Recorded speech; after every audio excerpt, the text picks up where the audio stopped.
I'm Mike Parker, and I live just outside Machynlleth in mid Wales. I've been here for 20 years now. In fact, it's exactly 20 years ago this spring that I moved to mid Wales. I spent the 90s working on the Rough Guide to Wales, the first one, and the first 5 editions of that. And just touring around and putting my nose into places really kind of whetted my appetite to move here. And that's what happened in the spring of 2000. And I had intended to spend this spring, 20th anniversary of my move, kind of touring Wales and thanking it really for being such an amazing host to me over the last 2 decades, and having given me not just a place to live, but inspiration for all my writing. The books that I've written, Map Addict and The Wild Rover, On the Red Hill, this one here now, they've all featured Wales very heavily in their content. Obviously, the world had other plans for me. There was no touring of Wales to be done this spring. So I've been reading a lot about it instead and revisiting some old books and writing about it too. On the Red Hill, prologue, Thursday the 2nd of February, 2006. The Powys registrar was visibly relieved that her first same-sex civil partnership ceremony had gone without a hitch. Well, you know what I always say, she trilled in our direction as the ink dried on the signatures. G-A-Y. What does it stand for? Good as you.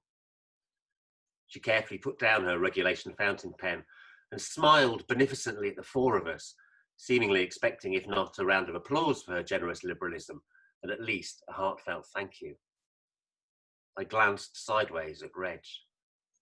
He might just have married the man he'd been living with for nearly 60 years, but he still didn't want anyone, least of all a pen pusher from the county council, calling him a gay. His face had tightened into a polite grimace.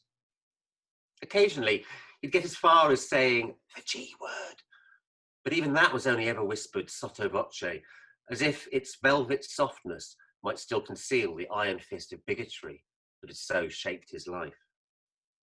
I once tried to explain to him why many of us were happy to rehabilitate the word queer.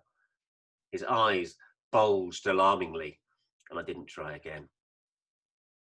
Municipal register offices are rarely the most appetising environments. Machynlleth's is no exception. Wintry beams filtered through the muck crusting the solitary window, while a smell of musty cardboard hung heavy in the half-light.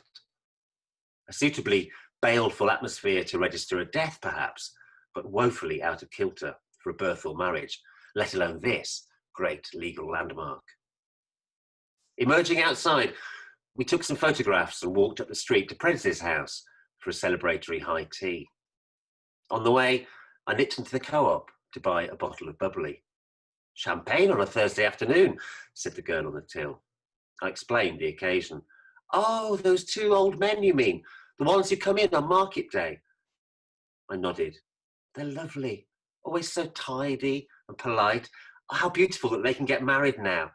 She looked as if she might cry. I'll give them my love and say congratulations. Reg was quite the blushing bride, downing a glass of fizz and turning nougat pink as a result. George enjoyed himself in his usual polite and faintly detached way, with a keen eye, as always, on his wallet. His diary for the day. Rang Mike, retaking photos of Reg and I at ceremony.